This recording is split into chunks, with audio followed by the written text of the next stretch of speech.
வணக்கம் சோழ நண்பர்களே. சனிப்பெயர்ச்சி பலன்கள். வாக்கிய பஞ்சாங்கத்தின்படி சனியானவர் மீன ராசியில் அடுத்த 2 வருட காலங்களுக்கு சஞ்சாரம் செய்துட்டு வரும். இந்த பஞ்சாங்க டிஃப்ரென்ஸ் வேரியேஷன்ஸ் எல்லாம் என்ன அப்படிங்கிறத ஏற்கனவே ஒரு வீடியோ போட்டிருக்கோம். போன தடவை திருக்கணிதப்படி சனிப்பெயர்ச்சி பலன்களையும் அதை எக்ஸ்பிளைன் பண்ணியிருக்கேன். தேவைப்படுறாங்க அதில் பார்த்துக்கோங்க. ஏன்னா திரும்ப அதே விஷயங்களை சொல்லிட்டு இருக்கணும் அப்படிங்கிறதுக்காக அதை அவாய்ட் பண்ணிக்கணும். பட் தெரிஞ்சுக்கணும்னு நினைக்கிறவங்க சேனல் பேஜில் செக் பண்ணி பார்த்துக்கோங்க. இப்போதைக்கு சனியானவர் அடுத்த 2 வருடங்களுக்கு மீன ராசியில் சஞ்சாரம் செய்துட்டு வரும். பொதுவாக மீன ராசியில் சனியினுடைய சஞ்சாரம் என்பது பொதுவான நிலைகளில் அது சலிப்பு தட்டக்கூடியதாகவும் மந்தமானதாகவும் இருக்கும். பொதுவாகவே சனி என்பது மந்த புத்தியுடையது தான். பட் மீன ராசியில் சனி சஞ்சாரம் செய்யக்கூடிய அந்த காலகட்டங்கள் சலிப்பையும் வெறுப்பையும் அதிகம் கொண்டு வரும். அதனால தான் பொதுவான வாழ்க்கையில் ஆல்ரெடி ஒரு வருட காலம் அப்படிங்கிறது எல்லாருக்குமே சலிப்பு தட்டக்கூடிய விஷயங்களாக இருந்து என்னதான் எல்லா விஷயங்களும் உங்களுக்கு அடுத்த நிலைகளுக்கு மாறி வந்தாலும் கூட சென்டர் ஆஃப் கிராவிட்டி அப்படிங்கிற மாதிரி திரும்ப வெறுப்பும் சலிப்பும் ஏதோ ஒரு வகையில் எல்லாருக்குள்ளேயும் நுழைஞ்சிருது. அதை அவாய்ட் பண்ணுற முடியறதில்ல, ஒதுக்கவும் முடியறதில்ல. ஏதோ மற்ற கிரகங்களுடைய நிலைகளாலும் பலத்தாலும் தான் என்னதான் வாழ்க்கை சலிப்பு தட்டக்கூடியதாக இருந்தாலும் சில ஆட்டப்பாட்டம் கொண்டாட்டங்களையும் அங்கங்கே பார்த்துக்கிட்டு வரும். ஒருவேளை அதுவும் கை கொடுக்கல அப்படின்னா டோட்டலாகவே எல்லாமே டம்ப் ஆகிடும். ஸோ மற்ற கிரகங்களுடைய நிலைகள் உண்மையிலே ஓரளவுக்கு எல்லாமே கை கொடுத்துட்டு வந்துட்டு தான் இருக்குது. அதுலேயும் இந்த 2026 குரு பேச்சு இருக்குது. இந்த குரு உச்சகதியும் அடைகிறாங்க. இங்கே சனியும் குருவும் நவபஞ்சம யோகத்தில் செயல்பட்டு வருவாங்க. இந்த யோகத்தினால சனியினுடைய இந்த மாதிரியான மந்த நிலைகள், சலிப்பு தட்டக்கூடிய விஷயங்கள் இதெல்லாமே கொஞ்சம் சரியாகும். அதனால தான் 2026 வருடம் அப்படிங்கிறது ஓரளவுக்கு நல்ல விஷயங்களை சொல்ல முடியுது. அதுலேயும் 2026 பிற்பகுதிகளும் சனியினுடைய 2027 முற்பகுதிகளும் சாதகமான நிலைகளில் வேலை செய்யும். அதுலேயும் 2026 வருடம் ஆரம்ப காலகட்டத்திலேயே பார்த்திங்கன்னா சனி தன்னுடைய சொந்த நட்சத்திரத்தில் உத்திரட்டாதி நட்சத்திரத்தில் சஞ்சாரம் செய்துட்டு வரும். ஸோ இதுவும் ஒரு ப்ளஸ்ஸாக தான் இருக்குது. அதனால் அந்த 2025 இருந்த மாதிரியான டிப்ரெஷன், டென்ஷன், பயம் போன்ற விஷயங்கள்லாம் இருக்காது. அது சனினால் அந்த தொந்தரவுகள் அப்படிங்கிற பெருமளவில் பாதிக்கப்படாது. அதனால் இந்த சனிப்பெயர்ச்சி மிச்சம் இருக்கக்கூடிய 2 வருட காலங்கள் அப்படிங்கிறது சனியினால் பாதிப்புகள் அப்படிங்கிறது குறைவாகத்தான் இருக்குது. இதனால் எல்லா ராசிகளுக்குமே இந்த சனியினுடைய நிலை அப்படிங்கிறது ஓரளவுக்காவது சாதகமான நிலைகளாக தான் வேலை செஞ்சுட்டு இருக்கும். சுருக்கமாக சொன்னால் சனியை பொறுத்த வரைக்கும் அடுத்த 2 வருட காலங்கள் கண்டிப்பு அப்படிங்கிறது இருக்கும், தண்டிப்பு அப்படிங்கிறது இருக்காது. அதனால் இந்த சனி பயிற்சியை பொறுத்த வரைக்கும் ஒரு சாதகமான பயிற்சி அப்படின்னு பொதுவான வகையில் எடுத்துக்கலாம். இயற்கை சார்ந்த விஷயங்களில் சனியினால் மழை வளம் அப்படிங்கிறது நல்லா இருக்கும். இந்த இம்போர்ட் எக்ஸ்போர்ட் சார்ந்த விஷயங்கள்லாம் 2025 ரொம்பவுமே பாதிக்கப்பட்டது. அதெல்லாமே இந்த வருடங்களில் ஓரளவுக்கு எல்லாமே சால்வ் ஆகி நல்ல விஷயங்களை எட்டு பிடிக்கும். லாகரி வஸ்துக்களுடைய புழக்கங்கள் கொஞ்சம் குறைய ஆரம்பிக்கும். சுப விரயங்கள் அப்படிங்கிற இந்த காலகட்டங்களில் பொதுவாக எல்லாருக்கும் அதிகரிக்கும். அது அனாவசிய செலவுகள் போய் அத்தியாவசியங்களுக்காக செலவு செய்யக்கூடிய அமைப்புகள் அரசாங்க ரீதியாகவோ உலக பொருளாதார ரீதியாகவோ உண்டாகும். சுப காரியங்களில் இந்த திருமண தடைகள் என்பது அகலும். அதெல்லாம் தனக்கெல்லாம் இனிமேல் திருமணமே நடக்காது அப்படின்னு நினச்சவங்களுக்கு கூட திருமண பந்தத்தை ஏற்படுத்தி கொடுக்கும். திருமண தோஷம் ஏதாவது இருக்குது அப்படின்னு அதற்கான பரிகாரங்களை செஞ்சுட்டு வாங்க. கண்டிப்பாக இந்த காலகட்டங்கள் ஏதோ ஒரு வகையில் நன்மைகளை சேர்க்கும். அப்புறம் இந்த சொத்து சுகங்கள், இந்த அசட் ரீதியான விஷயங்களும் கல்வி ரீதியான விஷயங்களும் நிறைய மாற்றங்கள் ஏற்படக்கூடிய ஒரு காலகட்டமாகவும் இருக்கும். இது ஃப்யூச்சரில் நல்ல வளர்ச்சியை கொடுக்கக்கூடிய நிலைகளில் அந்த மாற்றங்களானது ஏற்படும். ஸோ இந்த சனிப்பெயர்ச்சியை பொறுத்த வரைக்கும் பெரும்பாலும் பொதுவான வகையிலேயே நல்ல விஷயங்களையே சொல்ல முடியுது. பட் சனியை பொறுத்த வரைக்கும் எப்போவுமே பொறுமை தான் பெருமை சேர்க்கும். அதனால் நிதானமாக படிப்படியாக நல்ல விஷயங்கள் அப்படிங்கிறது ஒன்றாக வந்து சேரும். இனி அடுத்தது உங்களுடைய ராசி மற்றும் லக்னங்களுக்கு இது என்ன மாதிரியான மாற்றங்களையும் என்ன மாதிரியான சாதக பாதகமான பலன்களை கொடுக்குது அப்படிங்கிறத பற்றி பார்க்கலாம். நீங்கள் சொல்லக்கூடிய விஷயங்கள் எல்லாமே ராசி ரீதியாகவும் பொருந்தும், லக்ன ரீதியாகவும் முழுமையாக பொருந்தும். இனி மேற்கொண்டு உங்களுக்கான பலன்கள் பார்க்கலாம். இந்த வீடியோ உங்களுக்கு பிடிச்சிருந்ததுன்னா லைக் பண்ணுங்கள், மற்றவங்களுக்கும் ஷேர் பண்ணுங்கள். சப்ஸ்கிரைப் பண்ணாதவங்க சப்ஸ்கிரைப் பண்ணிக்கோங்க. தனுசு ராசி மற்றும் தனுசு லக்னம் தனுசை பொறுத்த வரைக்கும் இப்போதைக்கு அர்த்தாஷ்டம சனி அப்படிங்கிறது நடந்துக்கிட்டு இருக்குது. ராசியினுடைய சுகஸ்தானத்தில் சனியானது சஞ்சாரம் செய்துட்டு இருக்குது. தனுசுக்கு சனியை பொறுத்த வரைக்கும் 2ஆம் இடத்திற்கும் 3ஆம் இடத்திற்கும் அதிபதியாக வரக்கூடியவங்க. அதனால் தனுசுக்கு இந்த ஸ்தான பலங்களின் அடிப்படையில் சனியானது கொஞ்சம் வலுவான நிலைகளில் தான் இருக்குது. கிரகாதிபத்திய வகையில் தான் சனி அர்த்தாஷ்டம சனியாக அங்கே செயல்பட்டுக்கிட்டு இருக்காங்க.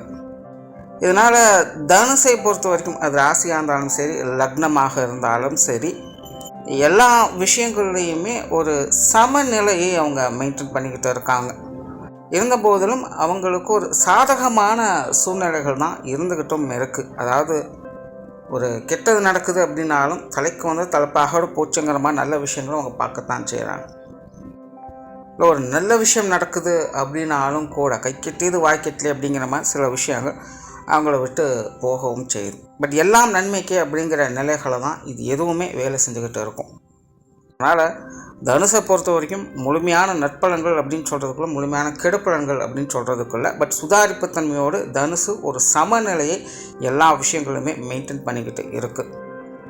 அதே நேரம் தனுசை பொறுத்த வரைக்கும் இன்னொரு நிலையில் பார்க்கும்பொழுது அவங்களுடைய முன்னேற்றத்திற்காக போராடிக்கிட்டு இருக்காங்க அப்படின்னு சொல்லலாம். சில விஷயங்களெல்லாம் அவங்க தேடி போகிறாங்க, ட்ரை பண்ணுறாங்க, முயற்சி பண்ணுறாங்க, எல்லாம் செய்கிறாங்க. பட் இருந்தாலும் அவங்களுக்கு ஏற்ற மாதிரி அந்த சூழ்நிலைகள் அப்படிங்கிறது நடக்கிறது இல்லை. முன்னாடி சொன்ன மாதிரி கை கெட்டது வாய் கெட்டல அப்படிங்கிற மாதிரி ஆரம்பிக்கும் போது எல்லாம் ஓகே தான். ஆனால் முடிவு பெறும் பொழுது அது தேவையில்லாத சங்கடங்களையும் பிரச்சனைகளையும் அதிகமாக கொண்டு வந்து நிறைய தடை தாமதங்களை அதிகமாக ஃபேஸ் பண்ணிக்கிட்டு இருக்காங்க. இப்போவா அப்போவா அப்படிங்கிறது போய்கிட்டே இருக்கும். வீண் மனஸ்தாபங்கள் அப்படிங்கிறது அதிகமாகிக்கிட்டு இருக்குது. நிறைய விஷயங்கள் தட்டி போவதற்கான காரணமே தனுசை பொறுத்த வரைக்கும் இதுவாக தான் இருக்குது. இப்போவோ என்னைக்கோ நடந்த விஷயங்கள் இப்போது அது தேவையில்லாத மனஸ்தாபங்களை அது கொடுத்துக்கிட்டு இருக்கும். அது இவங்களை பற்றின தவறான புரிதல்களால் சில சங்கடங்கள் அப்படிங்கிறதும் ஏற்பட்டுக்கிட்டு இருக்கும். இங்கே வந்து யார் சரி யார் தவறு அப்படிங்கிறத பேச வரல. பொதுவாகவே தனுசு ராசிக்காரர்கள், தனுசு லக்னக்காரங்களை பற்றின ஒப்பீனியன் அப்படிங்கிறது வெளியிடங்களில் கொஞ்சம் அரசல் புரசலாக மாற ஆரம்பிச்சுக்கிட்டு இருக்கு. சிலருக்கு அவங்க நல்லவங்களாக இருக்காங்க, சிலருக்கு அவங்க மோசமானவங்களாகவும் இருந்துக்கிட்டு தான் இருக்காங்க. இப்போதைய நிலையில் எல்லாருமே இவங்களை வந்து முழுமையாக ஏற்றுக்கிறது அப்படிங்கிறது கிடையாது. பொதுவாக தனுசை பொறுத்த வரைக்கும் ரொம்பவுமே அறிவு நுட்பம் வாய்ந்தது, ரொம்பவுமே சாமர்த்தியமாக தான் அது செயல்படும். அதனால தான் இப்போதைய நிலையில் சங்கடமான சூழ்நிலைகள் இருந்தாலும் அதை வந்து வீண் வம்புகளாக வளர்க்காமல் சத்தமில்லாமல் அதை கொண்டு போய்கிட்டு இருக்காங்க. இதே மற்ற ராசிக்காரங்களாக இருந்தாங்கன்னா இந்நேரம் கண்டிப்பாக அடிதடி, வம்பு சண்டைகள், கோர்ட்டு கேஸ், பஞ்சாயத்து போன்ற விஷயங்கள் கூட பார்க்க வேண்டிய சூழ்நிலைகள் ஏற்பட்டிருக்கும். ஆனால் தனுசை பொறுத்த வரைக்கும் அப்படி இல்லை. என்னதான் மனஸ்தாபங்கள் இருந்தாலும் அதை சைலண்ட்டாக மெயின்டைன் பண்ணிக்கிட்டே இருக்காங்க. மனஸ்தாபங்கள், சங்கடங்கள் போய்கிட்டு இருக்குது அப்படிங்கிறதும் அவங்களுக்கு தெரியும். ஆனால் அதை பெருசு பண்ணிடக்கூடாது அப்படிங்கிறதுல அவங்க ரொம்பவுமே கவனமாகவும் மறந்துக்கிட்டு இருக்காங்க. அதுதான் முன்னாடி சொன்னேன், இந்த தனுசானது சமநிலையை நோக்கி தான் போய்கிட்டு இருக்குது. என்ன பண்ணுறது, நல்லதே செஞ்சாலும் கூட சிலருக்கு அது கெட்டதாக தான் போய் முடியுது. ஸோ அது எல்லாத்தையும் எப்படி சரி பண்ணுறது அப்படிங்கிறத பற்றி தனுசு வந்து ரொம்பவுமே ஆலோசிச்சுக்கிட்டு இருக்கும். இந்த மாதிரியான சங்கடங்களுக்கு பெரும்பாலான காரணங்கள் சனியாக தான் இருந்துக்கிட்டு இருக்குது. இப்போ சனியை பொறுத்த வரைக்கும் சுகஸ்தானத்தில் இருக்காங்க. சனி ஸ்தான பலத்தின் அடிப்படையில் நல்ல விஷயங்களுமே கொண்டு வந்து சேர்ந்துக்கிட்டு இருக்கு. ஆனால் அர்த்தாஷ்டமச்சம் நடந்துட்டு இருக்கிறதுனால சில விஷயங்கள் என்ன பண்ணுறதுன்னு தெரியாமல் குழப்பக்கூடிய நிலைகளையும் அது கொடுத்து கொண்டு தான் இருக்குது. இதை தவிர உங்களுடைய ராசிநாதனும் பார்த்திங்கன்னா ராசிக்கு 7ஆம் இடத்துல இருக்காங்க. அடிக்கடி அதிசாரகதியாகவும் வக்ரகதியாகவும் அஷ்டமஸ்தானத்துக்கும் போய்கிட்டு இருக்காங்க. இனி அடுத்த குரு பெயர்ச்சி அப்படிங்கிறதும் இனி உங்களுக்கு அஷ்டமஸ்தானத்தால் தான் உச்சம் பெறக்கூடிய நிலை அப்படிங்கிறதும் ஏற்படுது. ஸோ இதெல்லாமே தனுசை பொறுத்த வரைக்கும் ஒரு நேரடியான நற்பலன்களை கொடுக்க முடியாத தன்மையில் தான் செயல்பட்டுக்கிட்டு இருக்குது. ஒரு சைடு பாசிட்டிவ் ஆகுது அப்படின்னா இன்னொரு சைடு நெகட்டிவ் ஆகிடுது. ஒரு கதவு திறக்குது அப்படின்னா இன்னொரு கதவு மூடிடுது. இப்படி தான் தனுசுக்கு தொடர்ந்து போய்கிட்டே இருக்குது. ஆக இப்போதைக்கு தனுசு ராசி, தனுசு லக்னத்தை பொறுத்த வரைக்கும் அவங்களுக்கு கால நேர சூழ்நிலைகள் என்ன கொடுக்குதோ அதுக்கு தகுந்த மாதிரி அவங்களும் மாறி செயல்பட்டுக்கிறது நல்லது. நல்லது வருதா அதை எடுத்துக்கங்க, கெட்டது வருதா கொஞ்சம் ஒதுங்கி இருந்துக்கங்க. நல்ல விஷயம் என்ன அப்படின்னா, இங்கே எதுவுமே அவங்கள பெருசாக டிஸ்டர்ப் பண்ணுறதில்ல. அது பாட்டுக்கு வருது, அது பாட்டுக்கு போய்கிட்டு இருக்குது. இப்போதைய நிலையில் ஒரு சமநிலையை நோக்கி தான் எல்லா விஷயங்களுமே போயிட்டுருக்கிறதுனால நல்லதும் கெட்டதும் மாறி மாறி வருவதும் போகுமா தான் இருக்குது. ஸோ நம்ம அதை எதை இறுக்கி பிடிக்கிறோம் அப்படிங்கிறதெல்லாம் விஷயமே இருக்குது. நல்லதை பிடிச்சிக்கிட்டா நல்லதில் போகலாம், கெட்டதை பிடிச்சிட்டா கெட்டதில் தான் போகும். இப்படிதான் தனுசனோட நிலை அப்படிங்கிறது செயல்பட்டுக்கிட்டு இருக்குது. ஸோ இந்த அர்த்தாஷ்டம சனி அப்படிங்கிறது இப்போதைய நிலையில் அப்படி தான் செயல்பட்டுக்கிட்டு இருக்கும். பட் ஒரு ஆறுதல் தரக்கூடிய விஷயம் என்ன அப்படின்னு பார்த்தோம்னா, சனியானவர் இனி கொஞ்ச நாளைக்கு குருவனுடைய பார்வையில் இருப்பாங்க. தனுசை பொறுத்த வரைக்கும் சுகஸ்தானம் வலுப்பெறுது. சுகஸ்தானாதிபதி மறைவு பெற்ற நிலையில் உச்சம் பெறுறாங்க. ஆனால் சுகஸ்தானம் அப்படிங்கிறது வலுப்பெறும். சுகஸ்தானம் இருக்கக்கூடிய சனியும் சாந்தமாகும். இதனால் தனுசை பொறுத்த வரைக்கும் ராசி ஆகட்டும் லக்னம் ஆகட்டும் 2025 கம்பேர் பண்ணும்பொழுது இனி வரக்கூடிய காலகட்டங்கள் அப்படிங்கிற ரொம்ப பெரிய ஸ்ட்ரகிளெலாம் இருக்காது. ஓரளவுக்கு எல்லாத்தையும் சுதாரிச்சுக்கலாம். இந்த தட்டி போகக்கூடிய விஷயங்கள் அப்படிங்கிறது இனி பெருசாக இருக்காது. அதே நேரம் தனுசை பொறுத்த வரைக்கும் எதிலும் முயற்சி அப்படிங்கிறது கண்டிப்பாக வேணும். முயற்சியை விட்டுட்டீங்க அப்படின்னா எதுவும் நடக்காது. இது வரைக்கும் முயற்சி செஞ்சும் பெருசாக பலன் கொடுக்கல அப்படிங்கிற வருத்தம் அப்படிங்கிறது இனி இருக்காது, பெருசாக இருக்காது. பரவாயில்ல, ரிஸ்க் எடுத்ததுக்கு இதாவது கிடைச்சதே அப்படிங்கிற ஒரு திருப்தியான சூழல் நோக்கி தான் போய்கிட்டு இருப்பீங்க. வெளியூர் மற்றும் வெளிநாடு சம்பந்தப்பட்ட விஷயங்கள் இந்த காலகட்டங்களில் சிறப்பாக உங்களுக்கு அமையும். தொழில் வேலை உத்தமமாக, படிப்புக்காக, குடியிருப்புக்காக, இப்படி எந்த விஷயங்கள் வேணாலும் இருக்கலாம். பொதுவாகவே இந்த வெளியூர் வெளிநாடு சம்பந்தப்பட்ட விஷயங்கள் அப்படின்னு வரும்போது தனுசு ராசி தனுசு லக்னக்காரங்களுக்கு ரொம்பவுமே சிறப்பான நிலைகளை வாய்ப்புகளை இது கொண்டு வந்து சேர்க்கும். போல் சுற்றுச்சூழல் வாகன ரீதியான விஷயங்கள் சில சிக்கல் தரக்கூடிய நிலைகள் அப்படிங்கிறது இருக்கும். ஒரு மந்தமான நிலைகளை பார்த்துட்டு வருவேன். அது சார்ந்த விஷயங்கள் முயற்சிகள் அப்படிங்கிறது இருக்கும். நிறைய குழப்பங்கள், சில இடத்துல வம்பு வழக்குகள்லாம் இருந்திருக்கும். வீட்டுக்குள்ளேயே இந்த விஷயங்கள்லாம் கொஞ்சம் பஞ்சாயத்தாக போயிட்டுருக்கும். ஸோ அந்த மாதிரியான சூழ்நிலைகள் இனி உங்களுக்கு ஓரளவுக்கு கொஞ்சம் கட்டுப்பாட்டில் வர ஆரம்பிக்கும். சில இடத்துல ஒரு சொல்யூஷன் கூட கிடைச்சிடலாம். குருவனுடைய பார்வை கிடைக்கிறதுனால சரி நல்லதோ கெட்டதோ இதோடு முடிச்சுக்கலாம் அப்படிங்கிற ஒரு முடிவாவது எடுப்பீங்க. சுற்றுச்சூழல் வகையில் இருந்து வரக்கூடிய வம்பு வழக்குகள் இது கொஞ்சம் சாதகமாக, அதே போல் அது சார்ந்த இந்த கடன் பிரச்சனைகள் அப்படிங்கிறது இன்னும் குறைய ஆரம்பிக்கும். நிறைய பேர் இந்த லோன் போட்டு வீடு வாகனங்களை வாங்கியிருப்பாங்க. அதெல்லாம் கொஞ்சம் ஸ்ட்ரகிள் கொடுத்துட்ருக்குது அப்படின்னா அதெல்லாமே இந்த காலகட்டங்களில் சரியாக ஆரம்பிக்கும்.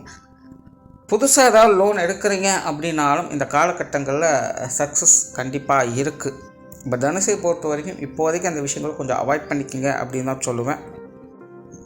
பட் எடுத்து தான் ஆகணும் அப்படிங்கிற சூழலை எடுத்துக்கலாம், அது பற்றி பிரச்சனை இல்லை. பட் அகலக்கால் வைக்காதீங்க. கை மீறி இந்த கடன் சார்ந்த விஷயங்களில் ஈடுபடாதீங்க. அதெல்லாம் மட்டும் கொஞ்சம் கவனமாக இருங்க. இந்த அர்த்தாஷ்டம சனி அப்படிங்கிறது எப்போவுமே இந்த நிலபலங்கள் வீடு வாங்கின விஷயங்களை கொடுக்கறதெல்லாம் கொடுத்துரும், ஆனால் பின்னாடி சிக்கலை கொண்டு போய் விட்டுரும். இன்னைக்கு இந்த குருவனுடைய பார்வை இருக்கிறதுனால இதெல்லாம் ஓரளவுக்கு கொஞ்சம் கண்ட்ரோலாக வருது. அதனால் ஓரளவுக்கு பரவாயில்ல அப்படின்னு சொல்லலாம். தொழில் வேலை உத்தியோகம் சார்ந்த விஷயங்கள் சிறப்பாகவே இருக்கும். இதில் பெருசாக எந்த பிரச்சனையும் இருக்காது. முன்னேற்றம் தரக்கூடிய நிலைகளை தான் பார்த்து வருவீங்க. நிறைய பேருக்கு பதவி உயர்வுகள், சம்பள உயர்வுகள், சிறப்பான இடமாற்றங்கள் போன்ற விஷயங்களும் இந்த காலகட்டங்களில் பார்ப்பீங்க. வாடிக்கையாளர்கள் சார்ந்த விஷயங்கள் ரொம்பவும் சிறப்பாக இருக்கும். எல்லாமே உங்களுடைய கண்ட்ரோலில் இருக்கும் அப்படின்னு சொல்லலாம். தொழில் வேலை உத்தியோகமாக பெரும்பாலான விஷயங்கள் உங்களுக்கு கட்டுப்பட்டதாகவே இருக்கும். அதனால் உங்களுடைய கை எப்போவுமே மேலோங்கி இருக்கும். உங்களுடைய தேவைகள் பூர்த்தியாகும். தொழில் வேலை உத்தியோகமாக உங்களுடைய முன்னேற்றங்களை பார்த்து வருவீங்க. போல் பொருளாதார நிலைகளும் அப்படி தான். ஏதோ ஒரு வகையில் உங்களுக்கு பண வரவுகள் அப்படிங்கிற திருப்தியாக இருந்துக்கிட்டு தான் இருக்கும். சேமிப்புகள் உயர ஆரம்பிக்கும். கொடுக்கல் வாங்க விஷயங்கள் சிறப்புகளை பார்ப்பீங்க. முன்னாடியே சொன்ன இந்த கடன் சுமைகள்லாம் கொஞ்சம் குறைய ஆரம்பிக்கும். இந்த பொருளாதார நிலைகள் என்பதும் தனுசை பொறுத்த வரைக்கும் கொஞ்சம் சிறப்பான வகையில் தான் இருந்துக்கிட்டு இருக்குது. ஏதோ ஒரு வகையில் உங்களுக்கு தேவையான பண வரவுகள் திருப்தியாக தான் இருந்துக்கிட்டு இருக்கும். குடும்ப வாழ்க்கை சிறப்பாகவே இருக்கும் அப்படின்னு சொல்லலாம். சனியானவர் 2ஆம் இடத்துக்கும் அதிபதியாக இருக்கிறதுனால குடும்பத்துக்குள்ளே ஒரு சுமூகமான மாற்றங்கள் அப்படிங்கிறது எப்போவுமே இருக்கும். குடும்பத்துக்குள்ளே என்னதான் விஷயங்கள் மாறி மாறி போய்கிட்டு இருந்தாலும் தனிப்பட்ட முறையில் தனுசு ராசி தனுசு லக்னக்காரங்க குடும்ப வாழ்க்கையில் மன சந்தோஷத்தோடும் கழிப்புகளோடும் தான் இருந்துட்டு வர்றாங்க. அவங்களுக்கு ஏற்றபடி ஒரு திருப்திகரமான சூழ்நிலையை ஏதோ வகையில் அமைச்சு கொடுத்துருது. ஸோ குடும்ப வாழ்க்கை அப்படிங்கிறதும் நல்லபடியாகவே இருந்துகிட்டு இருக்கும். குடும்ப உறவுகளுக்குள்ளும் ஒரு இணக்கமான சூழ்நிலைகள் அப்படிங்கிறது இருக்கும். பெருசாக டிஸ்டர்பன்ஸ் எல்லாம் இருக்கா, அதெல்லாம் சத்தமெல்லாம் அமைதியாக போயிட்டு இருப்பாங்க. பெற்றோர்கள் உடன்பிறப்புகள் வகையில் மட்டும் கொஞ்சம் சின்ன சின்ன சலசலப்புகள் இருந்துக்கிட்டு தான் இருக்கும். அதையும் அப்படி அப்படியே மேனேஜ் பண்ணிட்டு தான் இருப்பாங்க. மாணவர்களுக்கு கல்வி வித்தை சம்பந்தப்பட்ட விஷயங்கள் ஓரளவுக்கு பரவாயில்ல, நல்லபடியாகவே இருக்குது. பட் மாணவர்களுக்கு முயற்சியை கைவிடாமல் இருப்பது நல்லது. மாணவர்களை பொறுத்த வரைக்கும் சில விஷயங்களில் விருப்பம் இல்லாமல் போயிடும். பொதுவாக இந்த 4ஆம் இடத்துல சனி வந்துச்சுன்னா கொஞ்சம் சோம்பல் அதிகரிக்க ஆரம்பிச்சிடும். கல்வி வித்தைகளில் ஒரு தெளிவான நிலை அப்படிங்கிறது இருக்காது. எதையும் புரிஞ்சுக்கிறதுக்கு கிரகிச்சிக்கிறதுக்கெல்லாம் கஷ்டப்படுவாங்க. இது பொதுவாகவே 4ஆம் இடத்துல சனி வந்து எல்லாருக்கும் நடக்கக்கூடிய விஷயம்தான். அதனால் மாணவர்களை பொறுத்த வரைக்கும் கொஞ்சம் முயற்சி அப்படிங்கிறத கைவிடாமல் பார்த்துக்கணும். அதே நேரம் 4ஆம் இடத்துக்கு சனி இருந்தாலும் குருவினுடைய பார்வையும் இருந்துட்டுருக்கிறதுனால மாணவர்களுடைய முயற்சிகள் வீண் போகாது. மாணவர்கள் முயற்சியை மட்டும் எப்பவும் கைவிடாதீங்க, அசால்ட்டாக இருக்காதீங்க. ஸோ ஓவராலாக இந்த சனியினுடைய மாற்றம் தனுசை பொறுத்த வரைக்கும் நடுநிலைத்தன்மையோடு செயல்படக்கூடிய ஒரு காலகட்டமாக இருக்குது. ஆனால் இந்த காலகட்டங்களில் ஒரு சுமூகமான மாற்றங்களை பார்த்துக்கிட்டு வருவேன். பெரிய ஸ்ட்ரகிள் அப்படின்னு சொல்கிறதுக்குள்ள அதுக்காக ஆக சிறப்பாக இருக்குது அப்படின்னு சொல்கிறதுக்குள்ள கஷ்டமே வந்தாலும் அதை சமாளிக்கக்கூடிய திறன் அப்படிங்கிறதும் உண்டு. அதே நேரம் சந்தோஷம் தரக்கூடிய விஷயங்களாக இருந்தாலும் ஓஹோன்னு மெச்சுக்கிற அளவுக்கு இருக்க போகிறது இல்லை, எல்லா அளவான நிலைகள் தான் இருக்கும். தனுசை பொறுத்தவரைக்கும் ரொம்ப சிம்பிளாக நீட்டாக இருக்கக்கூடிய ஒரு காலகட்டம்னு சொல்லலாம். நன்றி, வணக்கம், வாழ்க வளமுடன்.